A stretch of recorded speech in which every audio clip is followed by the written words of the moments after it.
What's up, everybody? Happy Friday. Welcome, welcome. You're listening to the Entrepreneurial Web. I'm your host, Jeremiah Fox. I'm going to kick it off today with some fun stuff, bringing on some things that I love dearly. If you watch the show, you pay attention, you know I love Jiu Jitsu.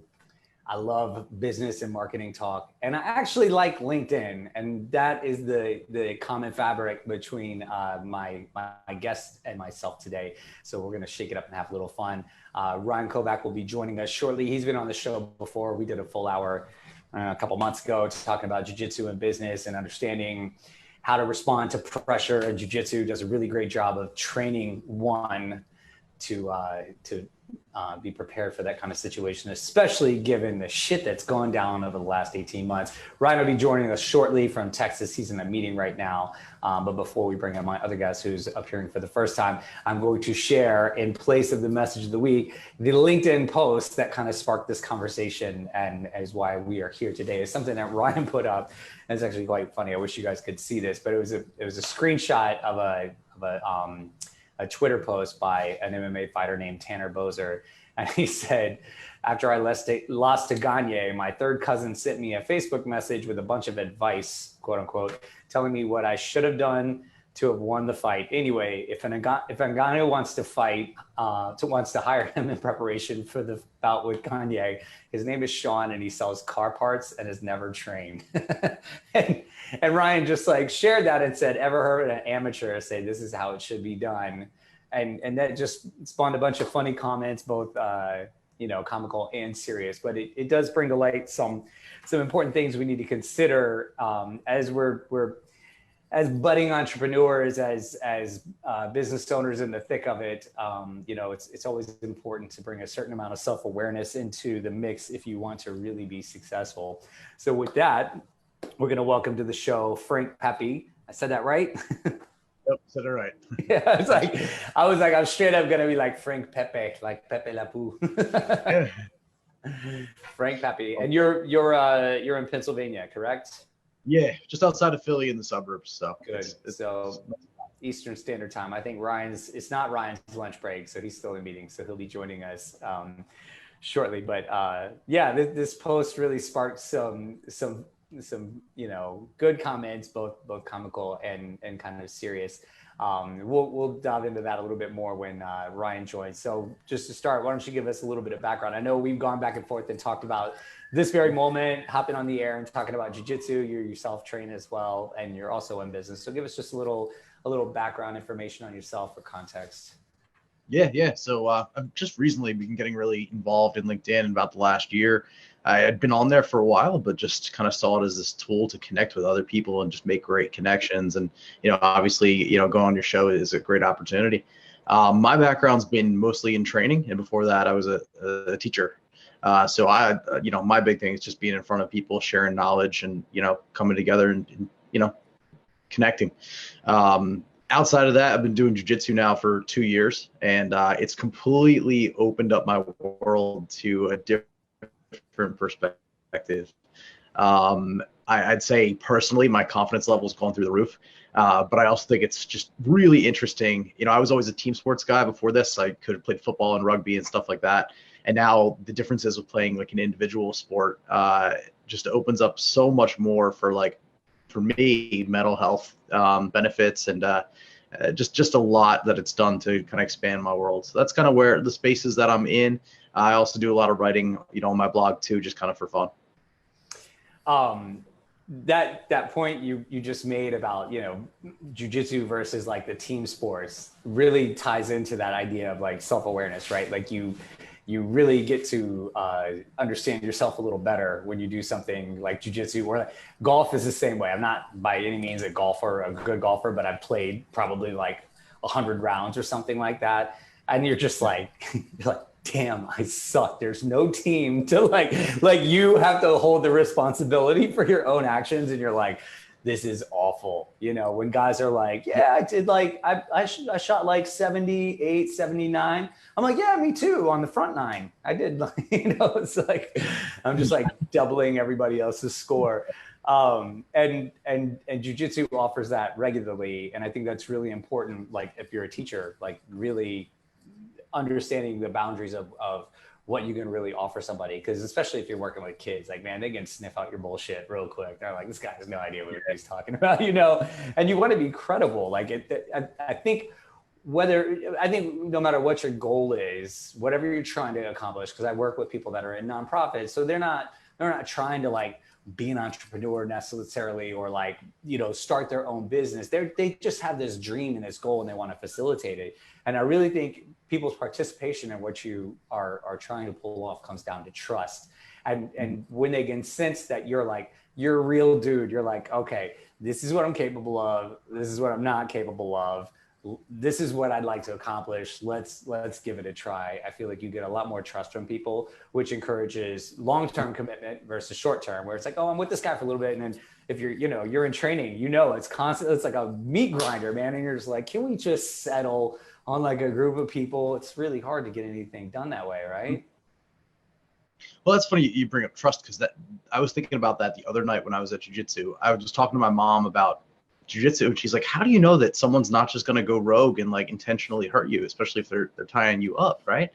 And I was like, the fact that there's been so many times where that could have happened and it did not happen just builds that trust massively. You know, to literally have your neck extended and someone doesn't hurt you, that builds so much trust. And you know, kind of going back to the sports situation there too, with a team, you know, atmosphere, people are coming in and off the court all the time. And even if somebody makes a mistake, it's so much more transient.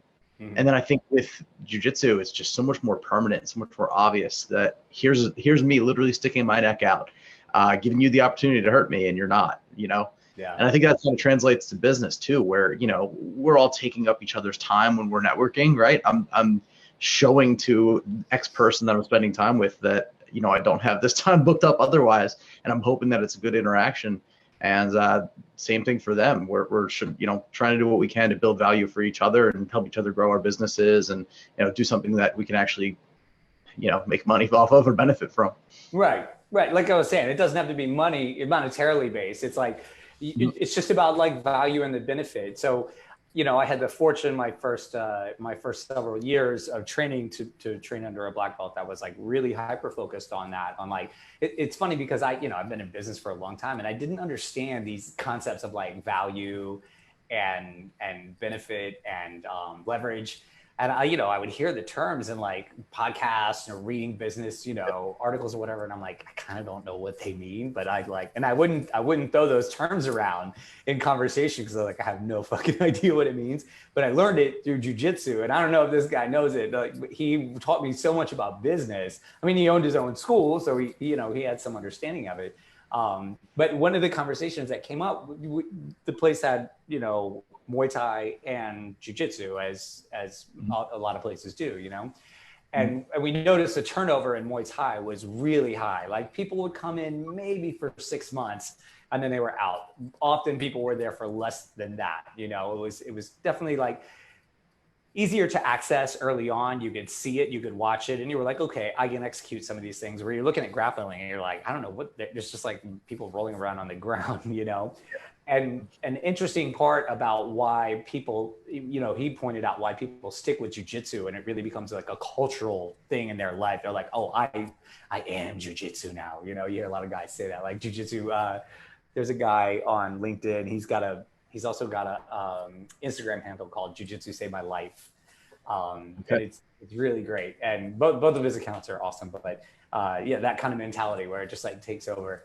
And he was saying, you know, the commitment level is so much greater in something like jiu-jitsu, to your point. Like, you have to trust, like, I'm going to loan you my arm so you can practice this technique, and it adds value to your life. You get the benefit of knowing, like, hey, if I was in a self-defense situation, I get to practice this thing, and I'm trusting that you're not going to break it so that we can do it again. And then I get to do it to you, and we have this mutual respect. I'm like loaning my body. And further, that the contact is so close, right? Like, you are like, you know, everybody's breath smells like, what their sweat tastes like, you know, it's like, you know, everything about this person at that point. And so it's just this like maximum amount of trust that you don't see in most other interactions in your life.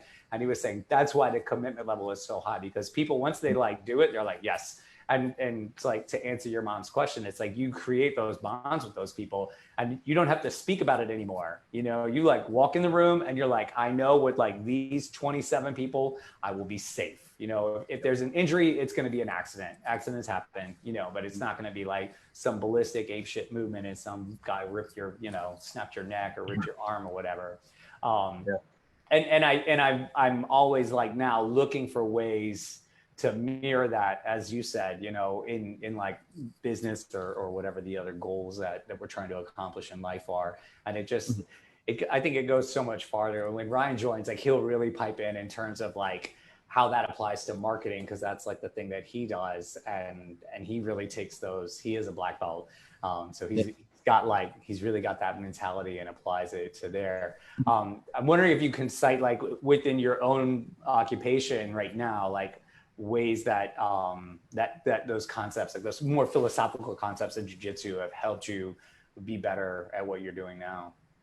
Yeah, well, like I said, I'm in the training world, so it's a bit different, you know. But I guess, you know, the thought that was coming to my head when you were talking there is just the like respect factor along with the trust, right? The amount that you can just respect somebody, you know, whether it's somebody, you know, a few belts lower than you and they're just trying their best, you know, just to stay alive, or it's somebody that you just see their progress. Like we've got a few guys at my gym that, you know, started a little bit later than me, and that, you know, they've honestly passed me just because it's clicking quicker for them, right?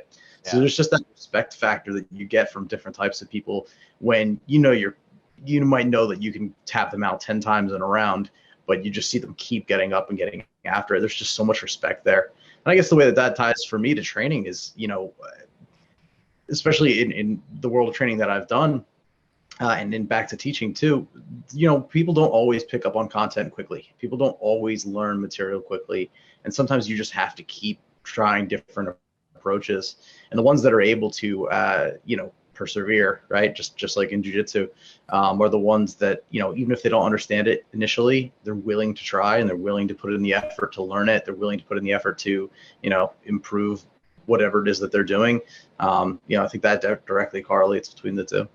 Nice. So like your experience as like an upper belt working with lower belts helps you understand that process a little more. Because I know with like, if you're working for like, you know, like a state or citywide Department of Education program, right? There's like high pressure on you to like make these results, and you're working with like this confined curriculum, and like we need to see these numbers, and that kind of sucks. It's almost inhuman, you know. So for you, you're saying it gave you like this other avenue to like get inside people's head and help them be their best self. Yeah, for sure, for sure. Yeah, and I think the patience aspect of it then too is part of it. Because that's always been my perspective from a teaching perspective too, right? Like with my students specifically back when I was teaching, you know, as long as the effort's there, that's really all I care about. As long as I can tell you want to learn and you're trying, that's really all I care about, right? Like, you know, if you don't remember this tiny little detail from, you know, I taught history. If you don't remember this tiny little detail from history, it doesn't matter. But if you are putting in the right systems to try and learn, try and organize your notes, and try to, you know, do the right things, that's what matters. Big time. Awesome. All right, we're gonna have to take our first break. My phone's ringing too. I forgot to turn my ringer off. Sorry about that, guys. And we'll be back in just a minute. So everybody hang tight. We'll be right back. Welcome back, everybody. If you're just tuning in, you're listening to the Entrepreneurial Web. I'm your host, Jeremiah Fox, speaking today with Frank Pepe, and soon to be joined by Ryan Kovac, who again has been on the show. If you missed the first portion, we were talking about self-awareness, how jiu-jitsu and martial arts training in particular helps create that, based off of a post that Ryan put up on Twitter about someone offering, my old instructor used to call it unsolicited advice. He was like, you could be a badass, but nobody wants to hear it. If it's like, if they don't ask for your help, don't offer it. Like, people really, first of all, need to work through their own shit, right? Like, that's when you know, from training, like when somebody gets it themselves, you put out like a you know, kind of incognito trail of crumbs, but they like get the aha moment, they'll retain that information. Where if you're like, no, put your hand here, no, do this, touch your toe, da da da da da, and you hold their hand through the whole process, right? The information doesn't sink as deep. They don't own it the same way they do when they kind of figure it out themselves. And you know, the thing that I found interesting, and I think Ryan didn't say it in his post, but I've seen a bunch of his other content before. It was trying to say is like, hey, all you motherfuckers on LinkedIn, like telling everybody you have the answer, like calm down, right? Like we've all, like, I get these DMs all the time, and I get it on Instagram too, and occasionally on Facebook, but nothing like LinkedIn where it's like, we'll fix your yada, yada, yada, yada. And I'm just like, bro, man, calm down. Like, you know, the world isn't built that way. I don't know. Do you follow Gary Vaynerchuk at all? I do. I do. Yeah. So he posted something the other day similar. He's like, there are like all of these fools out here saying like, earn you know, $1 million after like a 3-month course. He's like, it doesn't work that way. Like, please get the fuck out of my face with all of this, like, you know, just this garbage. It's the grind. And that's the other thing I love about jiu-jitsu is that it proves that. It's like incremental progress. You were talking about that in the first segment with your students. You know, it's like, if you see the drive and the passion for learning, you know, that's so much better than a guy that's in there like, yeah, I know, like, yeah, you don't know shit. But it's just like climbing this rope, you know, like this, you know, that's what it really feels like. That's what jiu-jitsu definitely feels like. I mean, but I'd say most of the time jiu-jitsu feels like you're sliding down the rope and you're just trying to like hold back, get back to where you were. That's what it feels like for me most of the time. But business, for sure, you know, there's like very few people that skyrocket and leap and bound. Do you get a lot of those crazy DMs and see all those silly posts? Well, it's just funny because I feel like, you know, obviously a lot of it's self-promotion, right? People are just trying to get their name out there or whatnot. But there are a few on LinkedIn, and I love LinkedIn. I don't want to, you know, sound like we're bashing it, but no, not at there all. are a few on there that all it is just shameful self-promotion of like, look how great I can be, look how great I can be. And sometimes it just gets to the point where it's like, I don't even know what you're selling. Like, I don't even know what it is that your product is. And you know, and the other realization I've had is so many times with those people, they don't have any substance to what they're talking about. It's almost like I'm just going to be coaching you to coach you, right? Like, I don't know if you guys have ever seen that meme online of the two Spider-Men pointing at each other. You know, they just like, you know, have the exact. It's like a common one that people have used for different things, but it's two Spider-Men and they're just like, you know, they just found each other, right? And they're the exact same guy. And I feel like that's so much of what LinkedIn can be is just coaches coaching other coaches, you know, just pointing at each other, how I'm going to coach you and I'm going to coach you. And it's funny that like backseat driver thing with, you know, going back to the UFC, you know, perspective is like everyone's an expert until they really get on the mats, or everyone's really an expert until they, you know, can really run a business and grow that and not just, you know, be doing it out of their kitchen, you know? Right. It's funny. I'm in the food industry. So there's I know a lot of people that are like working out of their kitchen and they're like, oh yeah, I could do this. And it's, you know, unfortunately it happens to a lot of chefs. I had a woman on recently, Alicia Butler Pierre, and we kind of stumbled upon this notion that, you know, especially in the entrepreneurial world, a lot of them come from creative backgrounds. So you've got people from like the culinary arts, music, you know, visual arts, photography, whatever, you know, because it you know, starting your own business and going down this path requires a certain amount of creativity. I think, you know, unless you're buying just like franchises, which is totally valid and a good route to go. But if you're not, you know, you really are, these are people that are not averse to the gray area. We're like, oh yeah, we're used to the blank canvas and making this happen. And how that doesn't always translate to growing your business, because that is much more about strategy. And it's like, you know, you use one strategy to get the doors open and get the thing put together, but it often requires a different skill set to get to the next level. And a lot of people don't understand that. And that's why you see like these guys who are amazing in the kitchen or amazing in like, you know, like I've had all these kids that came from like culinary school to apprentice. And I'm like, you've never worked in a real kitchen a day in your life, have you? They just all have been in like these beautiful test kitchens where everything's available for you. And I'm like, dude, this is the Marine Corps of of the food industry. Like you rub two sticks together and you try to make a spark. And I think that really is the distinguishing factor, even for people that are within an industry. Like clearly, like this guy on the post was like, he sells car parts. It's like no relation at all. That's like, and I don't know if you saw it, and I just responded like your shirt says UFC, but your belly says KFC. Like, like somehow completely removed. But then, even people that are within the industry, they talk about certain aspects that they haven't quite been through yet. So you've got guys that are like, I'm a chef, I'm gonna open, a restaurant, I got this, I know what's going on, and you get in over your head. And you're like, it's a completely different skill set. And it's like the belt system, I started to compare, I'm a purple belt now, and I compare like my pace and my place in my, business journey to like the belt system, and you acquire different skill sets. So it's like, what gets you a blue belt, that same, definitely is a different skill set. I guess like the drive and ambition carries over, but like what gets you your blue belt is not always what gets you your purple belt, and so on down the line. So you have to make these adjustments, and I've always I just love the interplay of those two. We should change the name of the show. So I don't know what yet, but like we just talk about it so much. And I had Renzo Gracie on recently. I actually train with him and some of his guys in the city sometimes, and like he connected the two beautifully.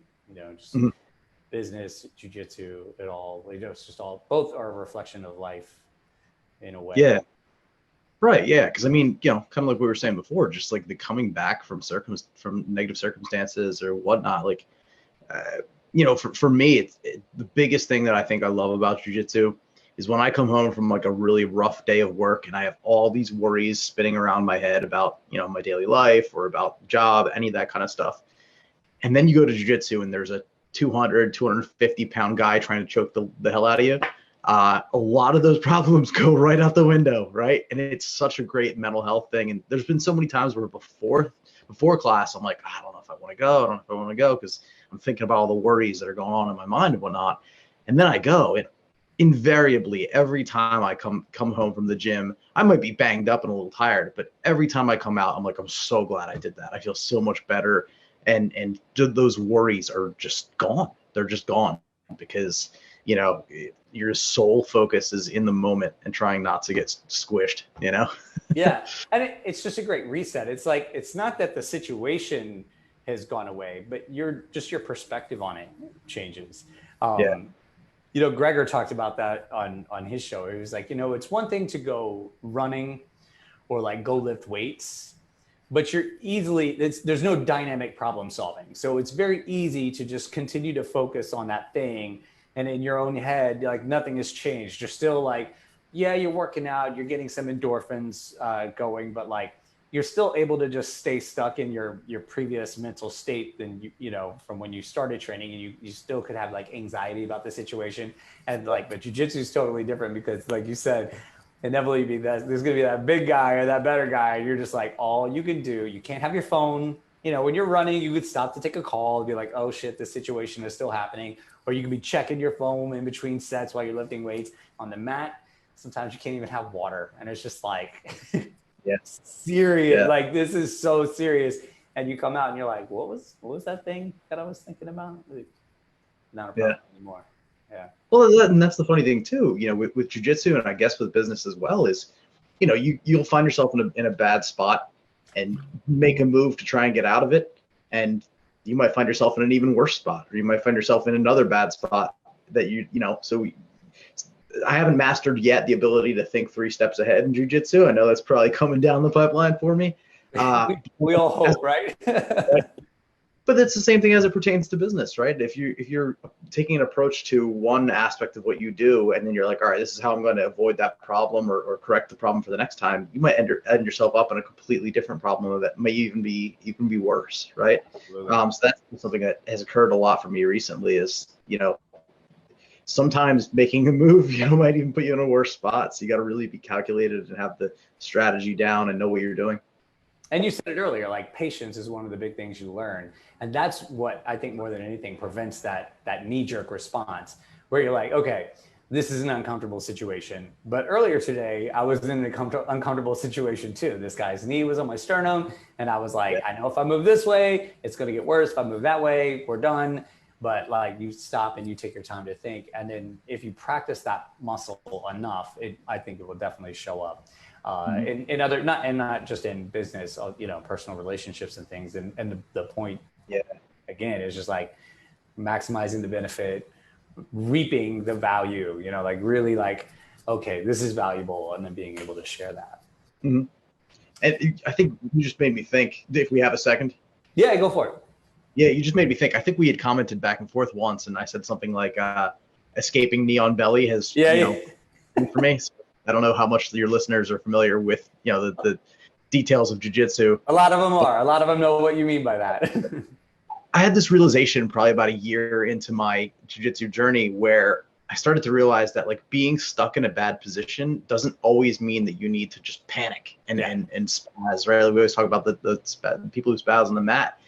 And there was one guy in particular who his knee on belly was just crushing, right?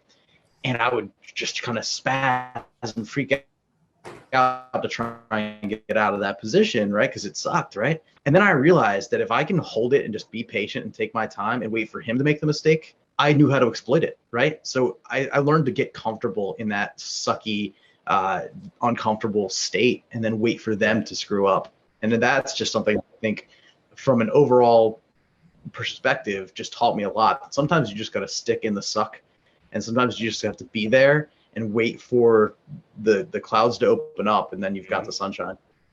Another reason to train daily, just practice that ability to endure the suck, for sure. Yeah. Mm-hmm. All right, we're going to take another break. We'll be back in just a minute, everybody. All right, guys, we're going to hop right back into it, talking with Frank Pepe here. Hopefully Ryan makes it. I know he's in a meeting, but either way, we're going to have a great time. One thing you said earlier, it really sparked a bunch of conversations I've had. So I train at Renzo Gracie Academy now in Manhattan at his headquarters, and he's around often, and we have a lot of conversations. He's just a character. If you've never met him, like you should, because he's just a trip. But he's been involved in all these crazy things, like he's an investor and a founding member of like a bunch of promotions, but like involved in like monetarily in so many crazy things. And he just gets information in so many different avenues, and it's crazy because like his schools, there's like federal agents training there. There's guys from prison. There's like firefighters and cops and investment bankers and just lawyers. Just like everybody's always hearing like some crazy bit of information and relaying it to him, and then he's like this conduit for information, and he's tied in closely with the Prince of Abu Dhabi. And one day the prince just looked at him and said, "You're in the wrong business," because he just said he's just like so good at facilitating this information process, and I think about jiu-jitsu in that way. Like jiu-jitsu is almost like storytelling, right? It's almost like mythology. Like we're passing down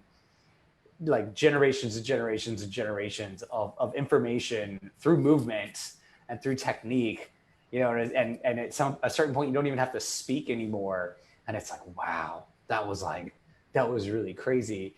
And I just want to get your thoughts on that as it applies, because you're like, yeah, I'm not in business per se, but I think like you were in like a prime, you're situated, you're positioned nicely to take that aspect of jiu-jitsu and because your main occupation is like translating and sharing information. And I just wondered like how that's affected you, and if you like think about that, if you're cognizant of it, like when you're training, but also when you're working. Yeah.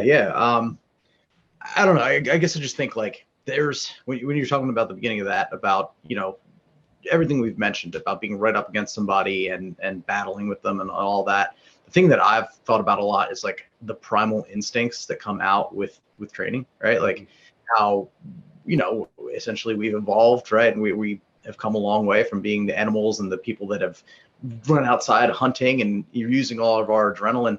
I think that's what I think is really cool about jiu-jitsu too, is the ability to, channel that adrenaline, that energy to stay alive, right? Then as it pertains to like, the work that I'm doing, I mean, I think from a training perspective and conveying that information, conveying those techniques and passing them around, I have got the opportunity to like lead class in lieu of my coach a few times. So I have actually gotten that opportunity to train a little bit. But even when there's somebody new, coming in and it's just me and them working privately together, it's really hard, unless you've been doing jiu-jitsu for a while, to kind of explain just how simple it is, I guess, for me now to know how to move. And it's amazing. I was rolling with somebody the other night that, strong guy, you could tell he had a sports background, but had no clue of how to just protect himself. And that's such a core fundamental thing. I'm on top of him, flattening him out.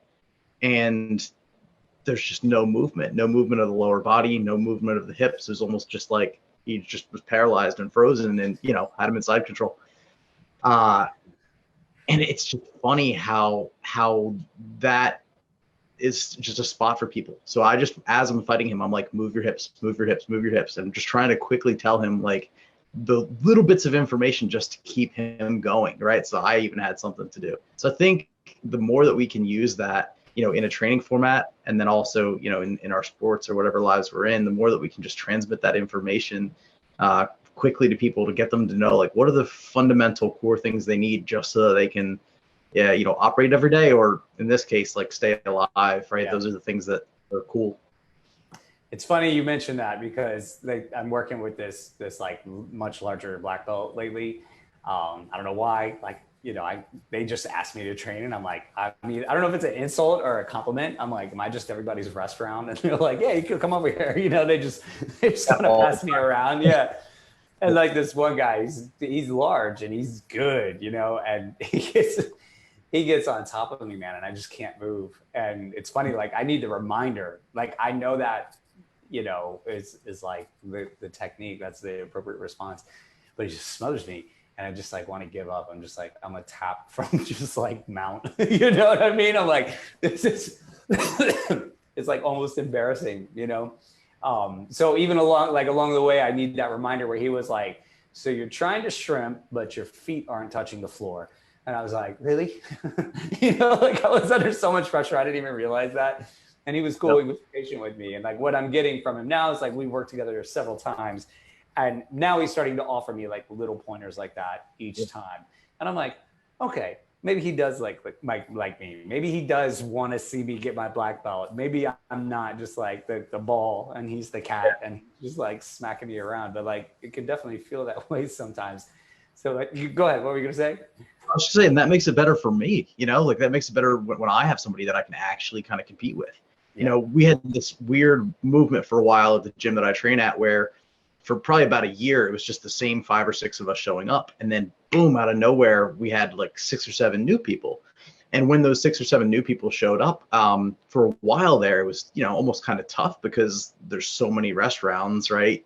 But then now they've all started to get, at least competent. And it's really enjoyable now because it's like I can see their progression and I'm getting better because every single one of them is at least pushing me a little bit. And that's what I think is great. It's great to see that when you can give them little tips and pointers here. And then now it doesn't feel as much like, I don't want to say wasted time, but it feels like much more productive. Yeah, definitely. And, there's this idea that if you really want to be good at something, try teaching it, and you're in a position to grow in that way. I don't know if you're familiar with John Danaher or read any of his, like especially his Instagram posts. And he's always saying like, there's a lot of value in spending the majority of your time training with somebody less skilled than you so that you actually get to really feel, right? Where they're all, like you said, they're offering some sort of dynamic situation. They're not just like, here's my arm, take it, like they're moving. They're like, I'm going to try at least. And you get to work within that framework and still apply your technique, where when it's like my situation right now, I'm in a room where I'm like, there's so many people better than me. And I'm like, I'll get a submission one day again. Like, my old school, I was definitely one of the higher ranks. And now I'm like, yeah, I remember what submissions feel like. I'll Fortunately, my wife trains and I'm better than her. And so when I just There you go. her and I just bang out, I get my reps and like, I just got 15 submissions and then all the black belts are watching me and they're like, yeah, you will pay for that. Yeah. But I thought that too, from like a business sense too, right? Like surrounding ourselves, don't necessarily know as much. And I think for me as a teacher, the way that I always felt like I got better and learned more, both teaching and now as a trainer, is like I understand the material that I'm teaching better the more that I share it with people. You know, like I might have a good understanding of it, but then the more that I'm sharing it with everyone else, the better I'm getting. And, you know, I haven't run a business, so I can't really speak too much on it, but I would assume that the same thing goes for those of you running businesses as well, is that the more that you're able to share and have quality conversations with people about, you know, the intricacies of what you're doing, the more it's going to make you better, because you're explaining that and sharing it and learning it more as you're transmitting it. For sure. I mean, even just doing this show, I have shows sometimes where like these people come on and they say things that maybe I was aware of, but hadn't put into practice yet. And they're like, and, you know, it's just like training with a guy and, you know, he's great at Kimuras. And you're like, I know how to do a Kimura, but like, this guy's great at Kimuras. And you're like, wow, like, this is really beneficial. Like, you've exploited this one thing and you've built a game around it. And it's like, it's impressive. And so someone will come on and they say something and I'm like, dude, I've heard this for years, but like, I just now understood what you're talking, what that means. Like, it kind of goes to me like a bolt, like, oh yeah. And then realize, oh, I'm not really doing that. And like, things would be much better if I did. So having the conversation is great. It really like helps you grow that way, for sure. 100%. Yeah. All right. We're going to take one more last break, come back and see, maybe Ryan will come on. If not, we're going to kick it anyways. We'll be back in just a minute, everybody. All right. Last segment, everybody. We're going to kick it off just right. I got a question for you. You said you're on your lunch break, but it looks like you're at home. Are you working remotely still? So every other day I'm in the office at home. Gotcha. Yeah. And what was the situation with your gym? You said you've been training for 2 years, which indicates to me you trained throughout the pandemic. Well, it's really been 2.5 years, I should say, right? But when the pandemic first hit, the gym pretty much closed, I think, for 2-3 months straight, right? And then I think around June last year is when he, slowly started bringing people back in. But yeah, it was an adjustment. At first, for those first few months, like June, July, there was only, a few people that were willing to go back. And then, it started to pick up from there, right? And then now, like I said, probably over the fall, it just exploded. And that's when we had, that wave of new people I was talking about. Yeah. Mm-hmm. Yeah. Here in New York, you couldn't open for a while. And so we had like fight clubs straight up, man. Like one of my buddies had an empty apartment. He was trying to sell it, but you couldn't do that. You couldn't show or anything like that. So he had this, they just finished renovation and couldn't even put it on the market. And he was like, well, fuck it. And we threw some mats down in there. We were just training in this empty apartment, like basements. I trained in a motorcycle shop, like all kinds of weird stuff. And then Renzo's was one of the first places to open back up, which is how I ended up there. They opened back in like January or something like that. Now it's open for now. We'll see what happens, but either way, unfortunately the school that I trained at prior, they just closed. The landlord was unforgiving, and that happened to a lot of places around here. So I'm glad to hear that your place, stayed open and you got to continue to train. I remember my coach said, back when it all hit, he's like, this is pretty much the opposite of social distancing. I said that a bunch of times. Like, we want to get as close to you as possible. We want to bring it in. So the great part about that, though, is that going back to like the opening kind of statement of the show, is like there's a lot of people that talk a big game, and it's easy to do that under like ideal conditions. So when like there's no resistance in your life, and you're able to, like, if it's training or, run your business or anything like that, sure, it's easy, to be like, I'm the guy, I can do this. But, when you have like major opposition, major adversity, and this year presented it in so many ways for so many industries. And like, it's all the ones that I love and all the ones that I've like spent my time in. So like right now there's a vaccination mandate in New York City. Like if you want to go out to eat indoors, you have to present it. I just happen to open a restaurant. If you want to work out inside at a gym, got to show your vax card, and everybody working has to be vaccinated. I'm like in the gym every day. And then the last thing is like live events, you know, and I went to school for music. I was a freelancer and a performer for 20 years. And I'm like, did you just draw my name out of the hat and say like, what he does, we're going to just like, I just took it as a personal attack. I was like, Blasio, it's not cool, man. Anyways. But you know, the people that were really committed and really like, you didn't know, like, I didn't know that I would be able to pull this off with my restaurant. I thought for sure, I was like, we're going to cave. This is not going to happen. You know, like with all the, you know, we've been able to sit, you know, we were takeout only, then outdoor dining only, then we could do a hybrid, then it was outdoor only again in like January of all times. I'm like, really, this is awful. And it just keeps fluctuating. And I'm like, I don't know how we're going to survive this. And somehow we just do. So like a lot of people got the chance to prove it, to be like, I'm not just Sean that sells car parts. Like I'm the guy. Yeah, how much are you in your game? Yeah, when it comes to running a business, right? Because there's so many that have folded, you know, even just in my area, and a lot of them are shocks, right? It's even places that people have liked and wanted to go to for years, and it's just like, wow, you know, I guess they didn't really want to be in the game that much, or for whatever reason, maybe they just couldn't make it work. But that's just funny too, because you think about, you know, going back to people, you know, playing backseat driver with you know, jiu-jitsu and stuff like that. It's like, you know, when adversity is finally shown to you, are you going to stay in the game, and are you going to actually, you know, be there? And there's so many people that, like we were discussing, that show up like hot shots, like I know what I'm doing, but when it really comes down to it, it's pretty obvious that they want the glory without the sweat to go along with it.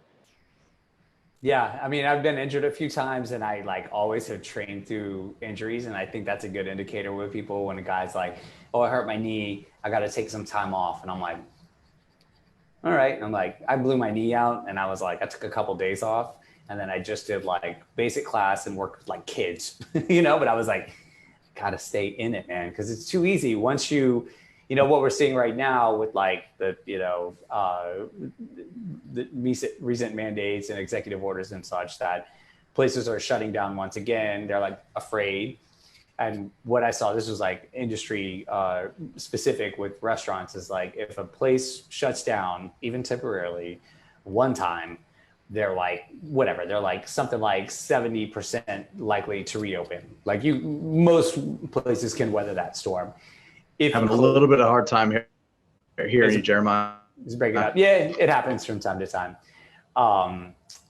Then they were saying, you know, if you shut down 2 times, you're 50% likely to reopen. And then, but if you shut down up to 3 times, even temporarily, that your chance of returning is probably like 30%. And that's what we're starting to see in New York, is places that have closed down multiple times for temporary periods to make adjustments and everything. But like it's not sustainable. You know, it's going to crack at a certain point, and a lot of those businesses are going to disappear, unfortunately.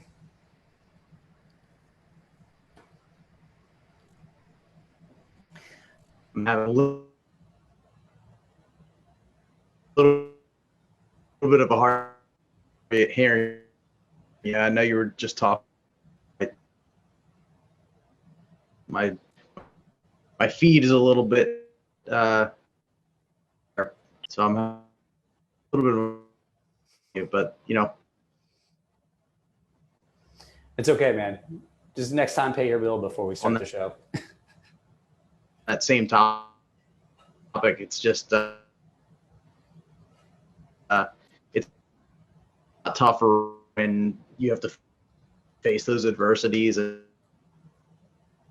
and be right in it versus this line.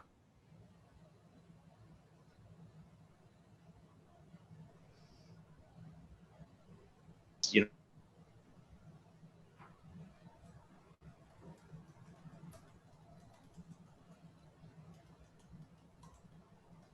so it looks like we lost Frank, so we're going to have to wrap this one up a few minutes early. It's got to pick. You know, overall. So that's just something. I'm sorry, I can't hear you. Oh, Well, we got your audio back, but I can't see your video anymore. But it's okay. First world problems. If you can hear me, Frank, I'd like to thank you for coming on the show. If you can't, I'll thank you later. The rest of you, definitely thank you for tuning in and listening. And, I encourage you all to look for that practice. It doesn't have to be Brazilian Jiu Jitsu, my passion for it. And I've brought on plenty of people who have this similar passion. Is one of those things that really works. But look for that thing, that outlet that gives you the opportunity to practice dynamic problem solving, that has some philosophical underbelly to it, that offers you, the mental fuel you need to just endure some of these times. And it looks like we ain't out of the woods yet. People are starting to party and say, hey, it's all good. And people are circling back around. The point is, that's life. It's always going to circle back around. I think it's a fallacy to get into this mindset that, you're going to live a good life and everything's just going to be great. Like, yeah, you're going to have some good days and hopefully the good ones far exceed the bad ones. But I think we all need to be prepared constantly to battle whatever it is. Close with one of my favorite sayings: it's better to be a warrior in a garden than a gardener in a war. Take that to the bank. You all have a great week. We'll see you next week. Peace out, everybody.